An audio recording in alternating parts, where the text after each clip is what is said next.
Tapos na ang giyera, pinirmahan na ang kasunduan. Pero merong mga ibinabatong accusation.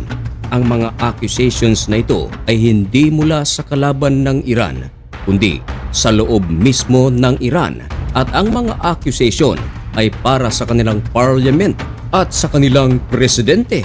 At ang salitang ginamit para sa accusation, kudita laban sa Iran. Yan ang ating pag-uusapan sa videong ito. Pero bago ang lahat ay huwag kalimutang mag-subscribe. Samahan mo na rin ng like ang videong ito at i-click ang notification bell. Napakalaking tulong yan para sa aming mga content creators.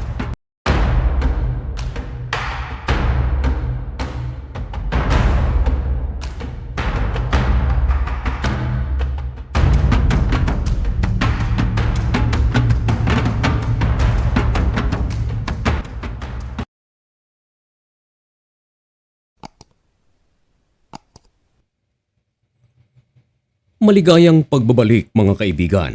Kumusta kayong lahat? Ngayon ay July 5, 2026 at nagbabaga at napakabagong balita ang ating ihahatid sa inyo.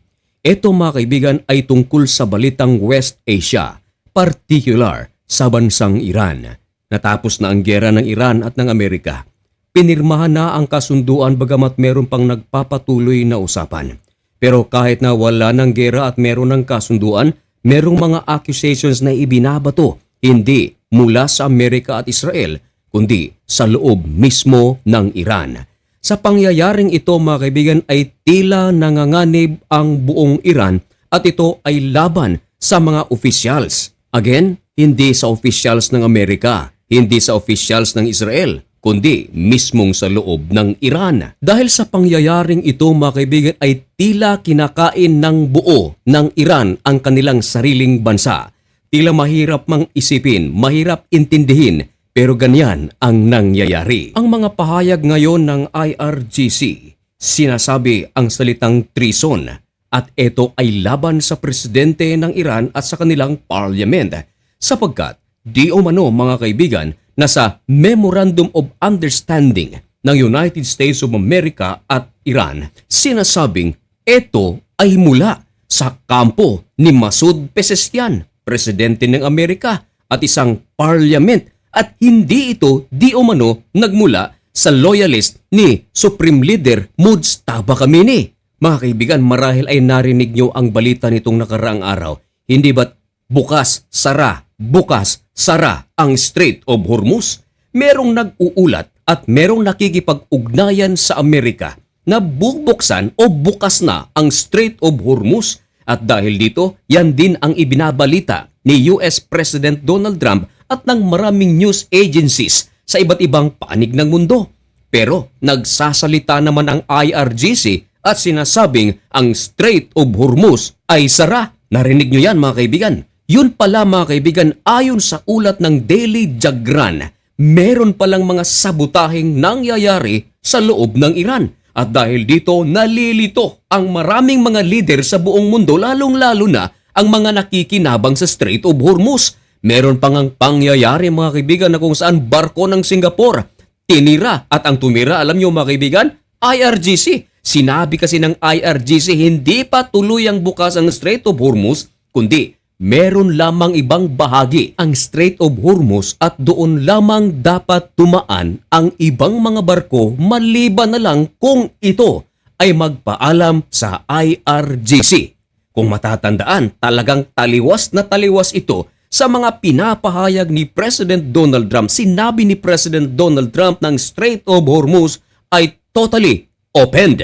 Start your engine. Pwede nang dumaan lahat ng mga barko. Pero iba ang nangyayari mga kaibigan sapagat tinitira ng Iran o IRGC ang ibang mga barko. Dahilan kung bakit nagsasagawa rin ng pag-atake ang Amerika dahil lumalabas, hindi sinusunod ng Iran ang kanilang kasunduan. Yun pala mga kaibigan, meron palang dalawang parte ang pinagkakasunduan ng United States of America. Parte ni Masoud Pezeshkian, presidente ng Iran, at parte ng IRGC. Ngayon, IRGC at panig ni Masoud Pezeshkian ay magkaibang stand. Meron ding napaulat mga kaibigan na di umano marami sa mga miyembro ng parliament ng Iran nais nang magretiro o mag-withdraw mula sa panig ni Mujtaba Kamini o IRGC dahil tila wala raw silang tinig. Hindi sila pinakikinggan. Basta na lang kung ano ang nais isipin o gawin ng IRGC, yon ang kanilang ginagawa at hindi kumukonsulta sa parliament. Napaulat din mga kaibigan na maging presidente ng Iran na si Masoud Pezeshkian, nais na nitong magretiro dahil hindi rin daw siya pinakikinggan ng IRGC. Kaya lang, napag-uusapan ngayon kung bakit hindi natuloy ang kanyang pagre-retiro. At dahil sa hindi pagre-retiro nito mga kaibigan, namumuo ang salitang treason at ito ay sa pagitan ng kanilang presidente at ibang miyembro ng parliament. Kaya ngayon mga kaibigan, gulong-gulo sa loob ng Iran. Meron ding napaulat na di umano bumabayad ang IRGC ng maraming mga Iranians upang ito ay dumalo sa funeral ng namayapang supreme leader ng Iran na si Ayatollah Ali Khamenei, ama ni Mujtaba Kamini. Yan mga kaibigan na ibinalita ng First Post. Nangangahulugan lamang ito mga kaibigan na tila naghahanap ng simpatya ang IRGC mula sa people of Iran. Pero hindi rin may kakaila mga kaibigan na marami ding mga loyalista si Ayatollah Ali Khamenei. At katunayan, ayon sa ulat mga kaibigan, umaabot ng 50 to 20 million na mga Iranians ang dadalo sa funeral ni Ayatollah Ali Khamenei na magtatapos ngayong July 9. Nagbigay rin ng matinding banta ang Iran sa United States of America at Israel na kung sakaling magsasagawa ng intervensyon ng Amerika at Iran sa funeral na gagawin ay magsasagawa rin ng malakihang pag-atake ang puwersa ng Iran sa Amerika, sa Israel kung guguluhin nga ng Israel at Amerika ang funeral ni Ayatollah Ali Khamenei. Pero mga kaibigan, wala namang pahayag ang Amerika at Israel na magsasagawa sila ng pag-atake habang ginagawa ang funeral ni Ayatollah Ali Khamenei. Yan lang mga kaibigan ang pinaniniwalaan ng maraming mga tao na ito ay isang babala lamang ng Iran, kumbaga pangunang salita upang sila ay hindi atakihin kahit naman walang sinasabi ang Amerika at Israel. Mga kaibigan, ano ang inyong masasabi tungkol sa balitang ito? Ipaalam ang inyong mga komento at opinyon dyan sa comment section.